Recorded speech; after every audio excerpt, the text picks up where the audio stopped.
ये देखो हम जा रहे हैं नाया मंदिर। तो मंदिर का व्यू हम आपको दिखाएंगे। ये देखिए कितने सुंदर जगह है व्यू,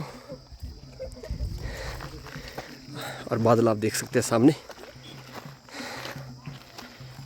यहाँ से कुछ मंदिर इस तरह का दिखेगा।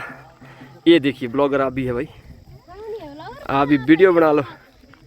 क्यों नहीं है?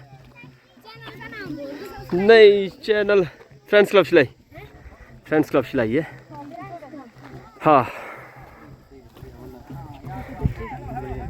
सर, क्या हाल चाल है? ठीक है सर, आप बताओ। बस बढ़िया। कैसे आप? ठीक है, मस्त। नवरात्रों का समय होता है तो माँ रानी की पूजा की जाती है और भंडारे लगते हैं। तो आज इसी परिप्रेक्ष्य में हम भी नाया आए हैं और यहाँ सजावट इस तरह की आप देख सकते हैं जी। और लोग काफ़ी दूर दूर से यहाँ पे आते हैं। माँ रानी का आशीर्वाद यूं ही सब हम सब पर बना रहे इसी परिप्रेक्ष्य में। और ये देखिए मंदिर बहुत सुंदर जगह में है। जूते खोल लेते हैं तो वहाँ जाके हम बताते हैं आपको। ये देखिए रानियाँ, 3 रानियाँ देखो आप। दर्शकों, इस समय हम हैं काली माता मंदिर नाया में। तो आप ये कुछ तस्वीरें देख सकते हैं, वहाँ के दर्शन आपको कराते हैं। तो और जानते हैं यहाँ का इतिहास भी पंडित जी से।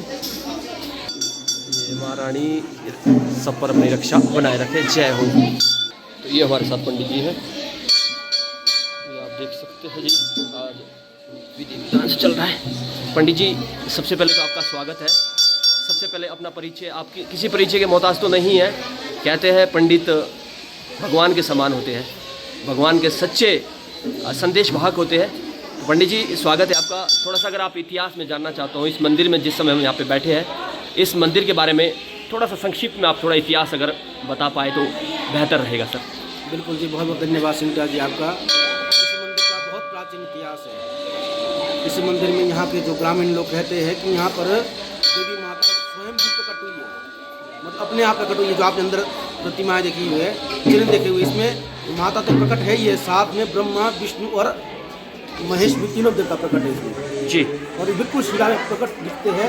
और यहाँ की एक कहावत है, जैसे चांदपुर धार में स्वयं इसमें जो देखे सदा गाजबाज, इस प्रकार से यहाँ भी अपने आप, और अभी तक पिछले वर्ष भी यहाँ पर अष्टमी के दिन अपने आप ढोल नगारों से माता का स्वागत करती है, जिसमें 64 योगिनी या इत्यादि नृत्य करती है। कोई ऐसा वाक्य जो चमत्कार हुआ हो, लोगों ने साक्षात रूप से देखा हो, कोई ऐसा इस मंदिर का कोई आपके जहन में अगर आता हो? बिल्कुल, यहाँ के ग्रामीण लोग बताते हैं, जो भी यहाँ इच्छा करते हैं बिल्कुल इच्छा पूरी होती है। पहले यहाँ बिल्कुल छोटा मंदिर था, आज कितना विशाल मंदिर बन गया है। यहाँ की बड़ी प्राचीन परंपरा है। और सबसे अच्छी बात मुझे यहाँ लगी कि यहाँ बलि प्रथा बिल्कुल नहीं है।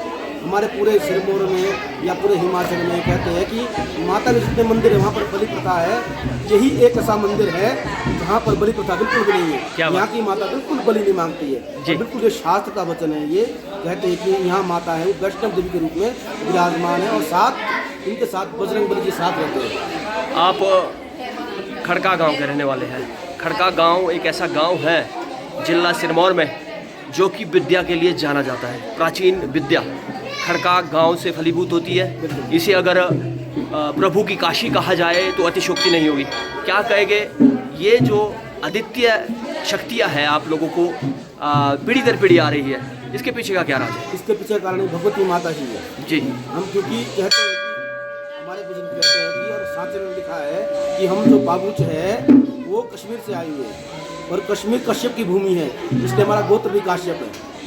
अधिकतर ब्राह्मणों को ये पता नहीं होता कि हमारा गोत्र काश्यप या भारद्वाज या अत्रि या वशिष्ठ या जमदग्नि क्यों है, लेकिन हमारे को ये पता है कि हमारा गोत्र काश्यप क्यों है, क्योंकि हम कश्यप ऋषि की संतान है और कश्मीर से आए हुए हैं। और कश्मीर में जो मुख्य देवी है वो सरस्वती है, विद्या की माता है, शारदा माता, वो माता सरस्वती है। तो इसीलिए हमारे को लोग कहते हैं, पर ये तो सब विद्वान है और लोगों की मान्यता है। और हमारे गांव में बलि प्रथा नहीं की जाती। थोड़ा सा अपने बारे में परिचय, आप PhD कर चुके हैं और वैदिक ज्ञान आपकी बिल्कुल कंठस्थ हो चुका है। क्या ये आप जो आपके अपने पूर्वज हैं उनकी देन मानते हैं? बिल्कुल जी, सब उनकी देन है। कहते हैं कि जो पिता है, माता शत्रु पिता बैरी ये न बालो न पाठित नौ शोभते सभा मध्य हंस मध्य बको यथा। वो माता शत्रु है, पिता बैरी, जिसने अपने बच्चे को संस्कार नहीं दिए। इसलिए जो हमारे बुजुर्गों ने, हमारे गांव से जितने भी हमारे बुजुर्ग हैं, ये सब उनकी देन है। कहते हैं कि आत्मा वही जायते पुत्र इति वेदानुशासनम। श्रीमद् भागवत महापुराण के 11 स्कंद में वर्णन है कि जैसा पिता होता है ऐसी उनकी संतानें होती है, जैसे उनके बुजुर्ग होते हैं ऐसे उनके पुत्र होते हैं। ये वेद का वाक्य है और भागवत का वाक्य है कि आत्मा वही जायते पुत्र इति वेदानुशासनम। वेद का अनुशासन, जैसा पिता होगा ऐसे उसका पुत्र होगा। मन कर रहा है कि आपको सुनते रहे, ज्ञान अथाह है आपके पास। और दूसरी बात अंतिम में मैं जानना चाहूँगा, जो नवरात्रों के दिन होते हैं इनका क्या महत्वता है, क्योंकि इसके बिना तो ये वीडियो अधूरी रह जाएगी। ये बहुत अच्छा प्रश्न किया आपने, हम सोच ही रहे थे कि आप ऐसा प्रश्न करें। और नवरात्रों का तो बहुत महत्व है। अब इसमें लोग का एक तो वैज्ञानिक रहस्य है और एक भक्ति भाव हमारा जो शास्त्र जुड़ा है। तो सबसे पहले हम भक्ति भाव से जुड़ते हैं कि माता ने 9 स्वरूपों का इसमें प्रकट होती माता है। प्रथमम शैलपुत्रीं च, द्वितीयं ब्रह्मचारिणीं, तृतीयं चंद्रघंटेति कुष्मांडेति, चतुर्थम पंचमं स्कंदमातेति, षष्ठम कात्यायनीति च, सप्तमं कालरात्रिति, महागौरी चाष्टमं, नवमं सिद्धिदात्री नवदुर्गा प्रकृतिता। 9 स्वरूप में माँ प्रकट होती है। और ये जो नवरात्र है, महिषासुर नाम का एक दैत्य था, उसके संक्षिप्त बता रहे माँ को। महिषासुर नाम का दैत्य था, उसके आतंक से संपूर्ण त्रिलोक भयभीत थे। पृथ्वी तो थी, मनुष्य थे और जितने तीनों लोक में देवता सहित भयभीत थे। उनसे उनके उद्धार के लिए माता ने दुर्गा का रूप धारण किया था जी, उसको नव दुर्गा कहते हैं जी। और एक है लोग वैज्ञानिक रहस्य, जो माँ है वो भी 9 स्वरूपों से जानी जाती है। कैसे? क्या बात? प्रथमम शैलपुत्रीं च, पहले माँ किसी की पुत्री है, मतलब जैसे शैलपुत्री है, शैल मतलब पर्वत की पुत्री मतलब हिमाचल की बेटी। पहले माँ हिमाचल की बेटी है, हिमालय की पुत्री है, इसलिए नाम पड़ा शैलपुत्री। हाँ, जैसे कोई बेटी होती सब कोई किसी न किसी की पुत्री होती है। अब दूसरी है ब्रह्मचारिणी। अब जब वो ब्रह्म में आचरण करेगी, मतलब ब्रह्मा की तरह आचरण करेगी, तो ब्रह्मचारिणी होगी, ब्रह्म कुमारी नहीं होती वो। बिल्कुल, जैसे आजकल बनी है ना ब्रह्म कुमारी नहीं होती, ब्रह्मचारिणी होती है। ब्रह्मा की तरह जो आचरण करेगी, जैसे ब्रह्मचारी होता है पुरुष, ऐसे माता ब्रह्मचारिणी होती है। मतलब माता को भी पहले ब्रह्मचर्य का पालन करना चाहिए। तृतीयम चंद्रघंटेति, जब वो ब्रह्मचर्य का पालन करेगी उसके बाद वो चंद्रघंटा के समान होगी, मतलब उसका मांग सिंदूर इत्यादि विवाह इत्यादि हो जाएगा।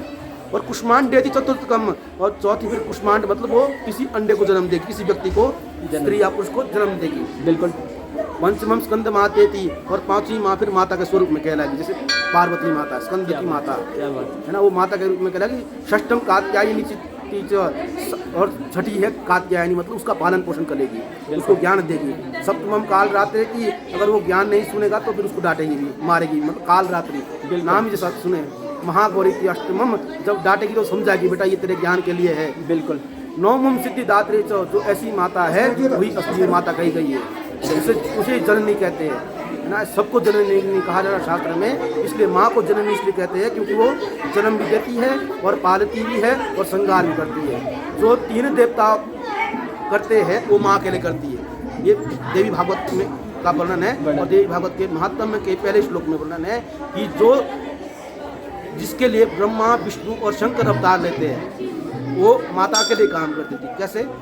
जैसे ब्रह्मा का काम है पैदा करना है ना, जिसको गॉड बोलते हैं ना, जी से जनरेटर। और विष्णु का काम है पालन करना। बिल्कुल। और भगवान शंकर का काम है श्रृंगार करना। बिल्कुल। ऐसे ही माँ क्या करती है, जन्म भी देती है, बिल्कुल, पालती भी है, और जो उसके जो अज्ञान रूपी जो बातें हैं, विचार है, काम क्रोध लोभ मोह मत मत्सर अहंकार, उसका नाश भी करती है। तो माँ ही कैसी है, कुपुत्रो जाये तो क्वचिदपि कुमाता न भवति, पूत कपूत हो सकता है पर माँ कभी माँ नहीं हो सकती। शास्त्र का वचन है कि माता गुरु नाम गुरु, माँ गुरुओं की भी गुरु है, सबसे प्रथम गुरु माँ है। इसलिए माँ ज्ञान भी देती है, माँ पालती भी है, और माँ श्रृंगार भी करती है हमारी बुराइयों का। इसलिए माँ का तो मतलब शास्त्र भी नेति नेति कहता है, मतलब माँ का वर्णन कोई भी कह नहीं सकते। बहुत अच्छे तरीके से वर्णन आपने किया और मन कर रहा है कि आपको सुनते ही रहे। हमारा आज मंदिर आना कहीं ना कहीं परिपूर्ण हुआ जब आपने इतना ज्ञानवर्धक बातें ये इस मंदिर के बारे में कही, माँ स्वरूप के बारे में कही। आप सनातन संस्कृति को, सनातन धर्म को यूं ही आगे बढ़ाते रहे, ऐसी आपको शुभकामनाएं। थैंक यू सो मच, आपने समय दिया, बहुत बहुत धन्यवाद जी। तो ये देखिए जी, यहाँ बुजुर्ग और वरिष्ठ और कनिष्ठ व्यक्तित्व हैं अंधाव गाँव के, और इनकी आस्था माँ के प्रति बहुत देखते ही बनती है। और ये सभी गांव के लोग, महिलाएं, सभी लोग यहाँ पे आए हैं और बिल्कुल इस तरह के कार्य में बिल्कुल एक साथ आगे। माँ रानी का आशीर्वाद इन पर यूं ही बना रहे। जय माता दी, जय माता।